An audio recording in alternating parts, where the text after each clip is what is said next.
Hey, how are you? Jen Buehler here with DIY Anyone, and I hope you're having a great day. Today, I have what I think turned out to be a really cool result from something that I hated.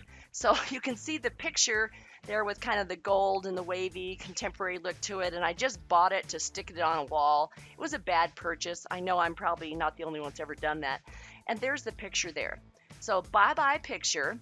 And what we're going to do is make a succulent wall out of this. Now, I have to tell you, I got the inspiration from this from Anika from Craft, Eat, Repeat.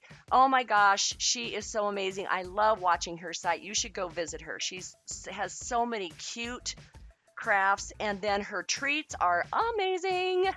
Okay, so we're cutting the canvas off, as you've seen done many times. And then this is what we're using to put on there. This is church pew wood. Now, it's a really long story, but basically, I was doing free cycle, and we went to a church and disassembled the pews for them. And one small church took a bunch of the pews, and then we are using the wood. And talk about wood that's been prayed over and prayed on for years and years and years, because this church had been around for a long time, and they were going to a style where they would put the chairs up and down. Okay, so anyway, church pew wood, cool way to reuse stuff, because otherwise it would have gone to the dump. Can you believe it? So I'm setting this piece of wood here because there was a slight recessed area in that center support, and I definitely wanted that center support. So now you see I put the tight bond glue on, and I'm just placing the pieces of wood. Now, this wood had already been sanded, and I whitewashed it also, just with a little bit of paint and a lot of water. And you can see, oh, that's a bad shot, sorry. It looks like I was shaken for a day in there. But anyway, that just shows the wood. So you know I'm telling the truth. All right, so put that wood in there, and a couple of the pieces stained differently, and I was going to change it out, and then I thought, no, it kind of added some interest to it. So we're stapling it down, and the stapler is a really cool industrial stapler we got at an auction. You guys, if you've never looked for auctions in your town, you need to do that.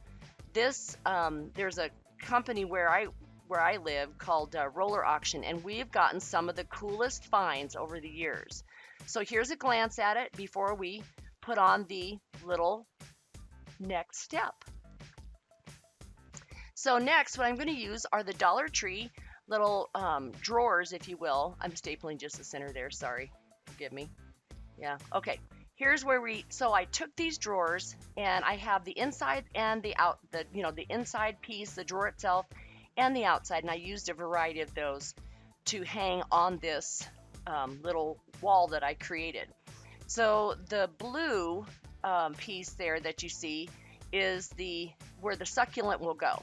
So we have to create some kind of a water barrier. So that's my next goal. And you see the Flex Seal sitting there as advertised on TV.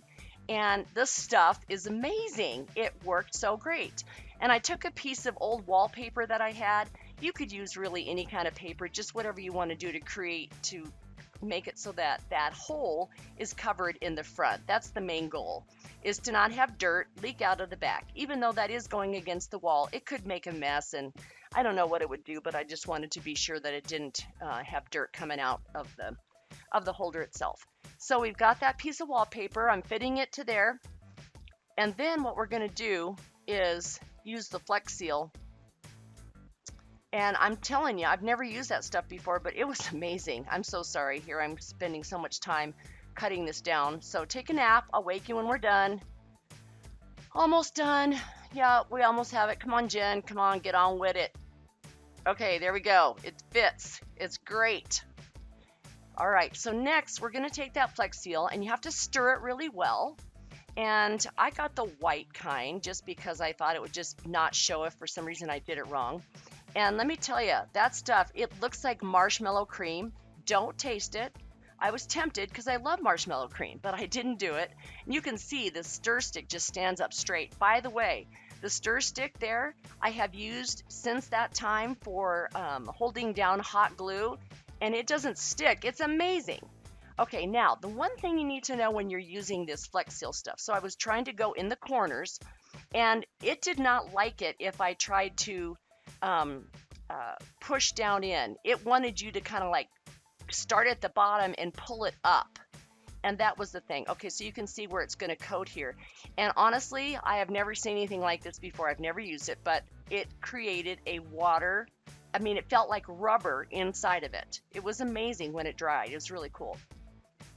So a good product to have around, I guess. Yeah. So I'm just showing you how with the corners, you really have to stuff that foam brush down in. All right, so then I skipped the step where I glued everything to the, oh, hi, Maverick. Hi, how are you, buddy? And there's Penny off to the side. Those are our two golden doodles. One's my grand dog and one's my dog. So then I took succulent dirt, and then we're putting the succulents then into the pieces. Now, what did I glue those boxes on with? So since it's wood to wood, I used Tite Bond glue, and that I let it sit for 24 hours just to be sure. And then that was great. Now you can see I made a terrible mess on the floor. Yeah, big mess, but it vacuumed up fine. So I'm just placing all these different succulents. Now, where did I get these succulents? Well, so I did this succulent thing, .com, succulents, whatever, where they sent you something each month. And I got to tell you, I was kind of disappointed because I thought they would send me kind of more exotic or, succulents I couldn't find at the grocery store. And that wasn't necessarily the case because many of these I ended up finding at the grocery store. So, big deal. Now, how do you water this? So I have a little pipette, just a plastic pipette that I got from, oh gosh, you can get them anywhere, online, Amazon, whatever. And I use that pipette to water, so then that way I don't end up spilling all over. And then I use the paintbrush to brush away, use the paintbrush to brush away the extra dirt from behind. So there it is hanging on the wall in my bathroom. And I just love it. I think it is so cute, and it has the window right there to get that sun. And I think it's something that you could try. So enjoy. Hope to see you again soon.